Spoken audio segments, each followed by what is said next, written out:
आज स्थानिक नागरिकांचा कोलाड येथे उपोषणाचा तिसरा दिवस आहे आणि रोहा भाजप तालुका अध्यक्ष अमितजी घाग यांनी भेट दिलेली आहे. साहेब, काय आपली प्रतिक्रिया आहे?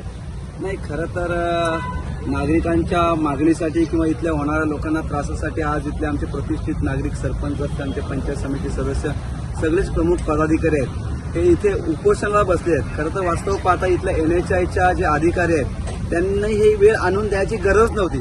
खरं तर इथे जनसुनावणी घेतली पाहिजे होती. हे जेव्हा कोलाड नाका, त्या कोलाड नाक्याला एक वेगळं ऐतिहासिक वैभव आहे आणि आज तुम्ही पाहत असाल तर या साईडला हॉस्पिटल आहे, इकडे शासकीय कार्यालय आहेत, आजूबाजूला व्यापारी संकुल आहे, बाजूला नागरिक वस्त्या आहेत. अशा सगळ्या असताना जर या पलीकडे जायचं झालं तर 1 ते 1.5 किलोमीटर वळसा मारून पुन्हा त्या ठिकाणी यायला लागेल. खरं तर हॉस्पिटल सारखी एक मोठी गोष्ट, पलीकडे स्मशानभूमी आहे. नागरिक जर जेव्हा आपण हा मुख्य हायवे आहे याच्या आजूबाजूला जेव्हा पलीकडे जातील तेव्हा त्या नागरिकांना खूप मोठा त्रास होणार, हा त्रास होणार आहे. आणि खरं तर हे या NHIच्या अधिकाऱ्यांच्या लक्षात यायला पाहिजे. इंजिनियर आपण जर म्हणून घेत असू तर आपण इथल्या लोकांची, इथल्या स्थानिकांचे प्रश्न काय आहेत, त्यांच्या मागण्या काय आहेत याची थोडीशी जर माहिती घेतली असती तर हा आमच्या इथल्या स्थानिक नागरिकांना उपोषणाला बसण्याची वेळ आली नसती.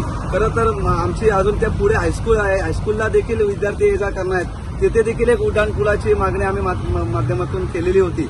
परंतु यांनी जो उपोषण केलेला आहे तो एकदम रास्त आहे आणि नागरिकांसाठी आहे. तर इथल्या स्थानिक नेतृत्वाने देखील याचा विचार केला हवा होता, पाहिजे होता. इथली जी जनता आहे त्यांच्या अडचणी काय आहेत या लक्षात घेतल्या पाहिजेत. आज मला समजलं इथे बसलेत, आज तिसरा दिवस आहे. खरं तर NHIच्या अधिकाऱ्यांनी त्याच दिवशी येऊन यांच्या काय अडचणी आहेत इथे ज्या आपल्या समोर लोक बसलेले आहेत तर त्यात तोडगा काढणे गरजेचं होता. आज आम्ही सत्तेत आहोत, आमचं देखील सरकार आहे, आम्हाला खात्री आहे. परंतु या NHIच्या अधिकाऱ्यांनी काहीतरी मला वाटतं मिसगाईड केलंय.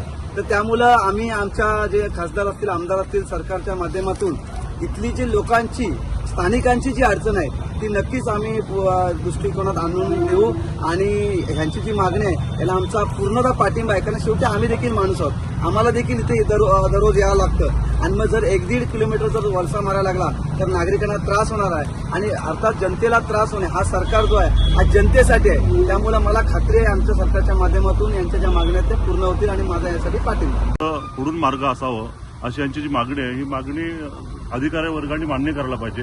ठेकेदारांनी सुद्धा लक्षात घ्यायला पाहिजे. अमित दादांनी मगाशी सांगितलं की बाबा इथले स्थानिक जे काही पुढारी आहेत त्या पुढाऱ्यांनी सुद्धा ह्या गोष्टी लक्षात घ्यायला पाहिजेत. ही वेळ उपोषणाची काय येतो तर इथल्या जे स्थानिक जे पुढारी आहेत ते अतिशय दुर्लक्ष करत आहेत आणि बरेच वेळ अशी येतो की इथलं दुर्लक्ष पुढारी करत असतात आणि जनता सुद्धा त्यांच्याकडेच आपण लक्ष देत असतो. पण आज उपोषणाच्या माध्यमातून लक्ष केंद्रित झालेलं आहे.